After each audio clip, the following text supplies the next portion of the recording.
जंग को कल 1 महीना पूरा हो जाएगा। पिछले 1 महीने में सबसे ज्यादा ईरान के 1937 नागरिक मारे गए हैं।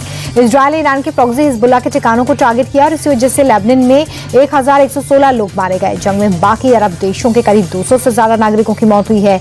इजरायल में भी 19 लोगों की जान चली गई है, तो वहीं अमेरिका के भी 13 जवान मारे गए हैं। इसमें 200 से ज्यादा जख्मी बताए जा रहे हैं।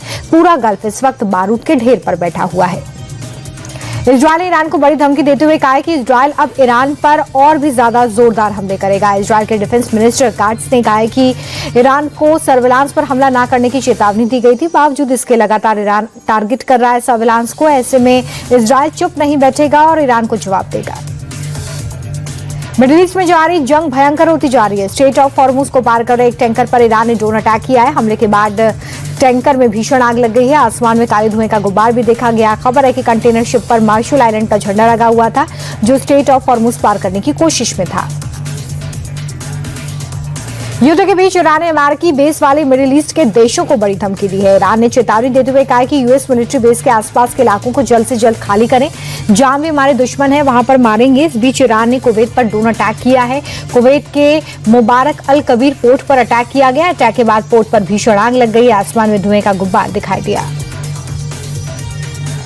पश्चिम बंगाल की मुख्यमंत्री ममता बनर्जी ने केंद्र सरकार पर बड़ा हमला बोला। उन्होंने कहा कि तेल की कीमत लगातार बढ़ रही है और तेल की किल्लत पर झूठ बोला जा रहा है। दाम 1000% बढ़ गए हैं। जहां गैस का प्रोडक्शन होता है वहां पर अधिकारी बदल दिए गए।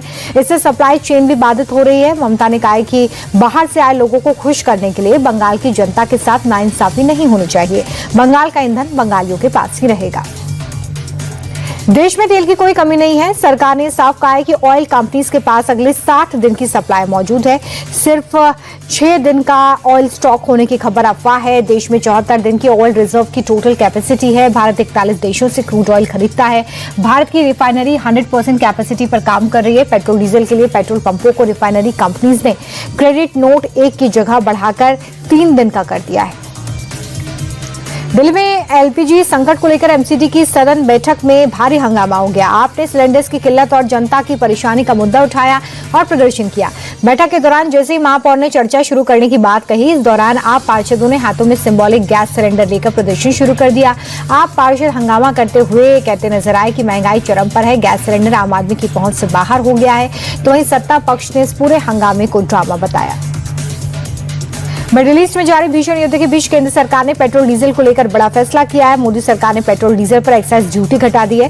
पेट्रोल पर एक्साइज ड्यूटी 13 रुपए प्रति लीटर थी, जिसे अब 10 रुपए घटाकर 3 रुपए कर दिया गया। तो वहीं डीजल पर यह ड्यूटी 10 रुपए प्रति लीटर थी, जिसे पूरी तरह से खत्म करके 0 कर दिया गया है। सरकार के इस फैसले से तेल कंपनियों को राहत मिलेगी। माना जा रहा है कि फिलहाल पेट्रोल डीजल के दाम नहीं बढ़ेंगे। खाड़ी जंग के बीच भारतीय सेना की ताकत में इजाफा होने जा रहा है। रक्षा मंत्री राजनाथ सिंह की अध्यक्षता में डीएसी की मीटिंग में 2 लाख करोड़ से ज्यादा के डिफेंस प्रोडक्ट्स की खरीदी को मंजूरी दी गई है। इसकी मदद से टैंक, डिफेंस सिस्टम, आधुनिक हथियारों की खेप को बढ़ाया जाएगा। वित्त मंत्री निर्मला सीतारमण ने राज्यसभा में बड़ा बयान दिया। निर्मला सीतारमण ने स्पष्ट कर दिया है कि देश में कोई लॉकडाउन नहीं लगने वाला है। कोरोना काल की तरह लॉकडाउन लगने की अफवाह गलत है। वित्त मंत्री ने कहा कि दुनिया भर में तेल के दाम बढ़ रहे हैं, लेकिन भारत में तेल के दामों में बढ़ोतरी नहीं की गई है। उन्होंने बताया कि प्रधानमंत्री लगातार प्लानिंग कर रहे हैं ताकि आम नागरिकों को परेशानी न हो। राज्यसभा में आप सांसद राघव चड्ढा ने मेट्रो सिटीज की बदहाल ट्रैफिक व्यवस्था को उजागर किया और कहा कि मेट्रो सिटी में रहने वाला एक आम नागरिक साल में औसतन 100 से 168 घंटे ट्रैफिक में फंसा रहता है, जिससे प्रोडक्टिविटी कम होती है, फ्यूल खर्च होता है, पोल्यूशन बढ़ता है और लोगों को डेली की परेशानी झेलनी पड़ती है। इसके लिए राष्ट्र स्तर पर अभियान चलाने की जरूरत है ताकि हमारे बड़े शहर पूरी व्यवस्था के साथ देश के विकास में भागीदारी निभा सके।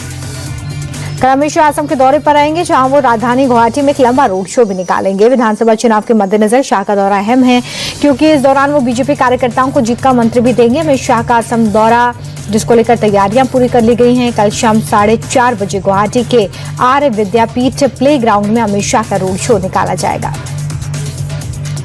असम चुनाव को लेकर सियासी सरगर्मियां तेज हैं। इधर मुख्यमंत्री हिमंता बिस्वा शर्मा ने एक बार फिर से घुसपैठियों को चिताया। हिमंता बिस्वा शर्मा ने घुसपैठियों को वार्निंग देते हुए कहा है कि 4 मई का इंतजार करें। उनका कहना है कि अगली पारी में अवैध बांग्लादेशियों पर कड़ा एक्शन होगा। बुलडोजर से अवैध कब्जे पर प्रहार किया जाएगा।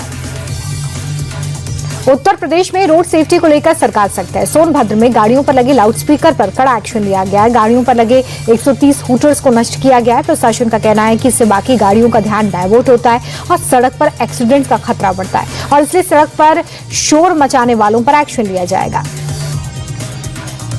लद्दाख में जोजिला दर्रे के पास एवलांच हो गया। बर्फीले तूफान की चपेट में आने से 2 लोगों के मारे जाने की खबर है। आप भी ये वीडियो देखिए।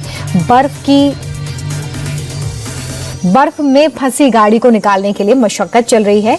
बर्फ की बड़े-बड़े पत्थर के अंदर दबे लोगों को निकालने की कोशिश हो रही है। इस वक्त पहाड़ों पर बर्फबारी से जगह जगह कुछ ऐसा ही हाल है।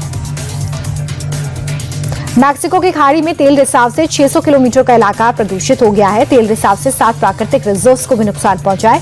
कछुए और मछली जैसे समुद्री जीव मर गए हैं। मैक्सिको के नौसेना सचिव ने बताया है कि रिसाव 3 ठिकानों से हो रहा है। पैरासोस ऐसे जहाज से शुरू हुआ है जिसकी पहचान नहीं हो पाई है। इसमें 2 प्राकृतिक स्रोत भी हैं। तेल का रिसाव अभी भी जारी है। कैम्पेचे की खाड़ी में स्थित कंटा रेल से सबसे ज्यादा रिसाव हो रहा है। रूस का यूक्रेन के शहरों पर ताबड़तोड़ हमले जारी हैं। रूसी सेना की तरफ से एक बार फिर खार्किव पर ड्रोन अटैक किया गया है। 8 लोग जख्मी हो गए हैं। इलाज के लिए इन्हें अस्पताल में भर्ती किया गया है। खार्किव के मेयर ने बताया कि रूसी सेना ने रिहायशी बिल्डिंग को टारगेट किया है। ड्रोन अटैक में कई फ्लैट्स मलबे में तब्दील हो गए। हमले के बाद घरों का मलबा जमीन पर बिखरा।